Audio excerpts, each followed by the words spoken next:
Tensions remain high in northern Israel today following a rocket strike in the Golan Heights that killed 12 children and teenagers on Saturday.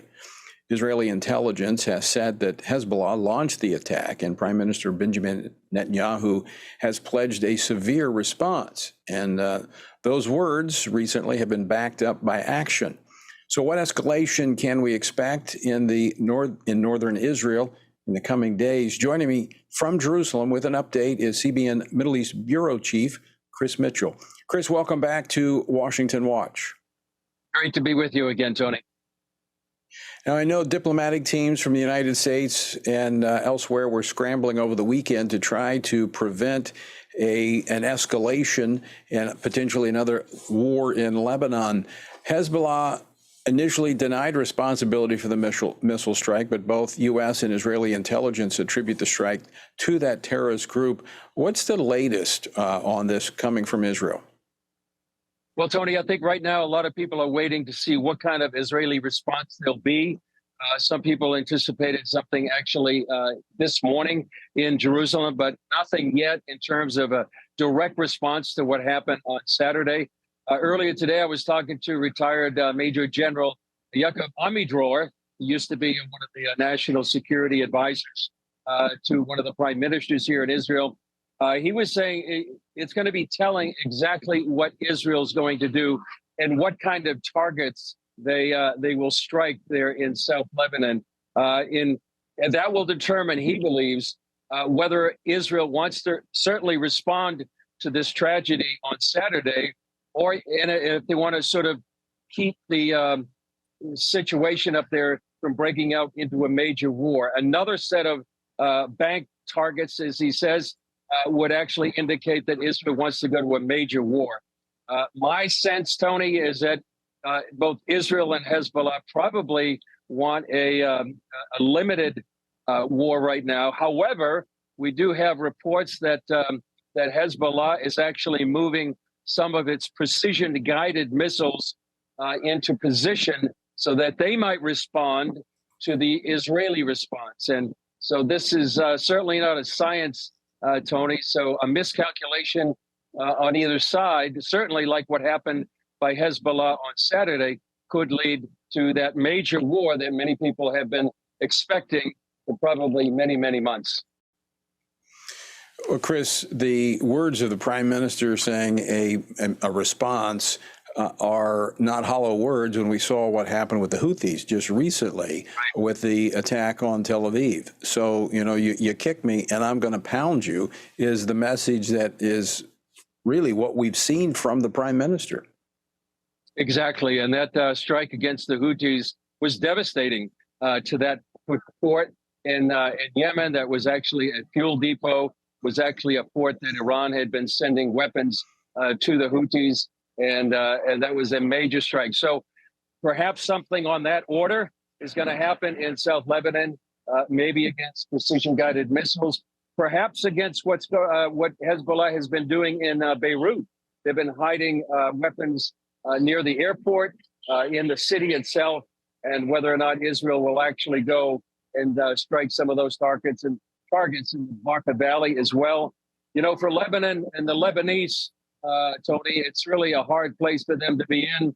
Hezbollah is really the power there in the country. It's a failed state, and the political echelon really doesn't have the kind of wherewithal to really stand up against Hezbollah, who has been really undermining and taking over that country for many, many years. So the Lebanese, in particular, are kind of dreading the potential of actually a wider war that would really could be catastrophic for the Lebanese people.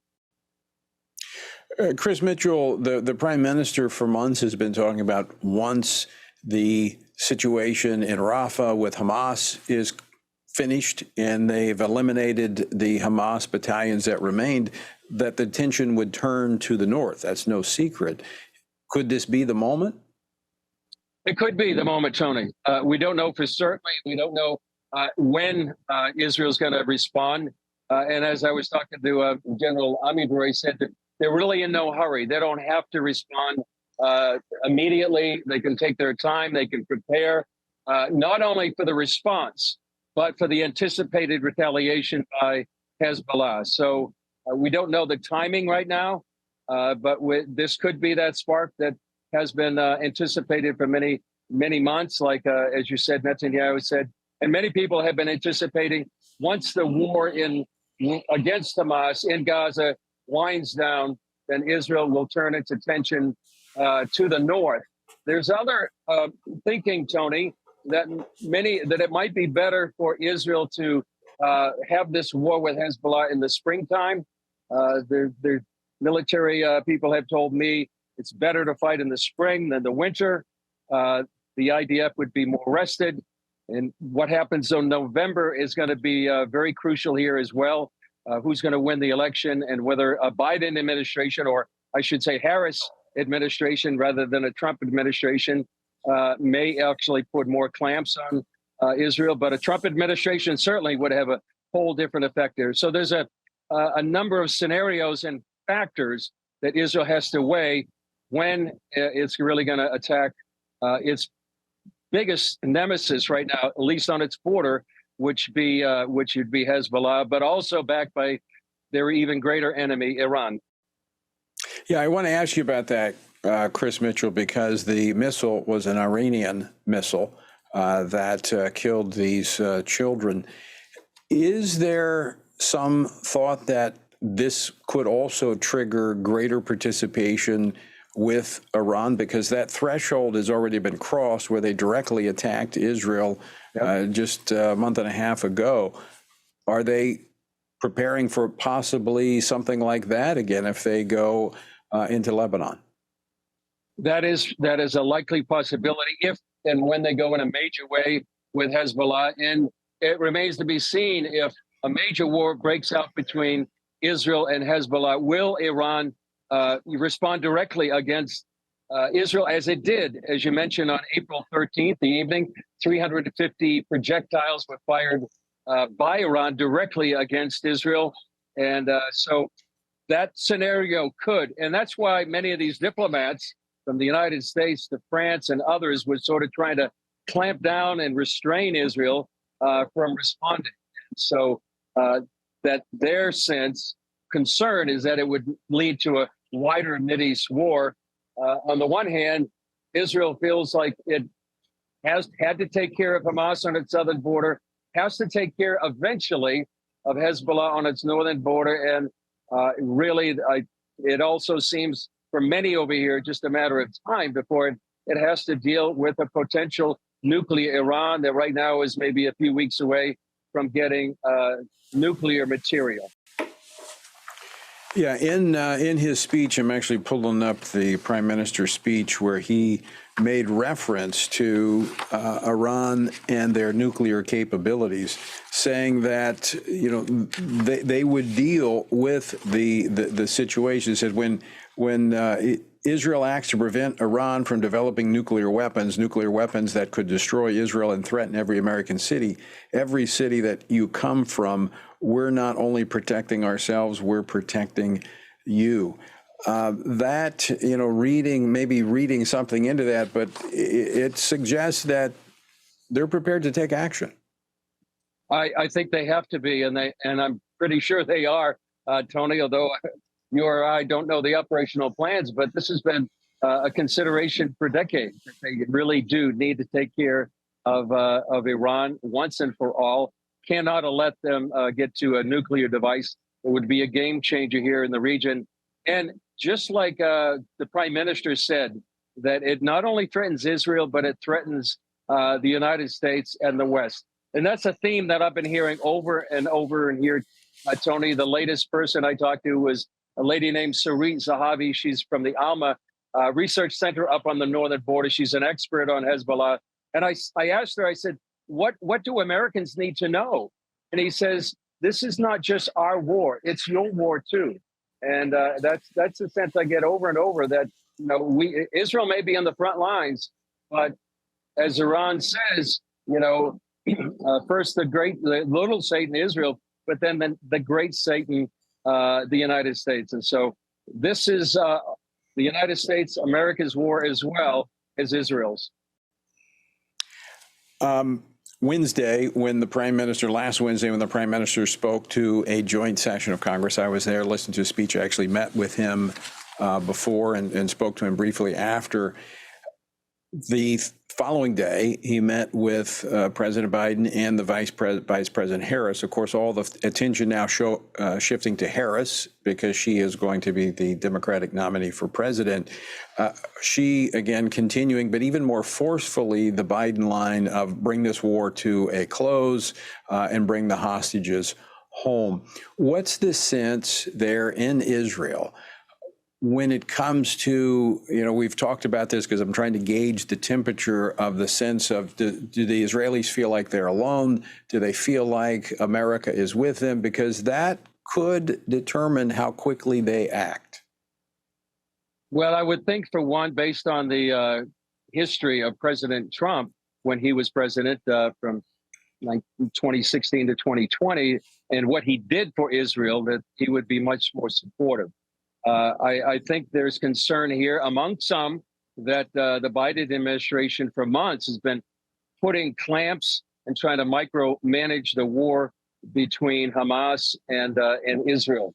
And as you said, the speech by Kamala Harris was actually even more forceful than the Biden administration.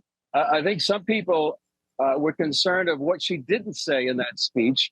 And one of the things she didn't say was a condemnation of Hamas. She didn't come against Hamas, but it was actually against Israel. So I think there's a concern by some that a potential Harris administration would even be more forcefully put pressure on Israel as it fights its enemies. And some people have been wondering, how would the United States respond to either what happened on October 7th or Hezbollah firing thousands of rockets into, say, one of the states from Mexico to Texas or Canada to New York. Well, and we wouldn't be going elsewhere to get permission to respond to the attack upon us, nor would we tolerate someone telling us to throttle back. And this is, I think, an issue that many have with the Biden administration, essentially wanting Israel and the prime minister to get permission to protect their own people. And I don't know, is it being interpreted that way there in Israel? Certainly by some, that it really we have to fight by their rules, not the rules of the Middle East. And you heard in that speech as well what Benjamin Netanyahu quoted John Spencer, the military historian at West Point, that said the combatant to civilian casualty rate is the lowest in history. And the way that the IDF, there's certainly a lot of suffering going on in the Gaza Strip, and people have died. But Israel is fighting a war with rules that no other army has done to try to limit civilian casualties. So certainly there's a concern here that the Biden administration has been putting too much pressure on Israel's fight against Hamas, Hezbollah, and even Iran. And not to mention, Chris Mitchell, that Israel didn't start this conflict, this war. Final question for you, Chris Mitchell. We're up against the end of the program. How can Christians here in the United States be praying for Israel and the Jewish people? Well, certainly, as it says in Psalm 122, verse 6, pray for the peace of Jerusalem. As it says in the book of Timothy, pray for wisdom for the leaders right now here. They have momentous decisions to make, life and death decisions, war and peace decisions. They need God's wisdom to know exactly how to respond and what to do, and that they could be unshackled from any undue pressure from whatever nation would try to do that, the United States or any other country. And that is exactly what we will encourage people to do. Chris Mitchell, always great to see you. Thanks so much for staying up and visiting with us today.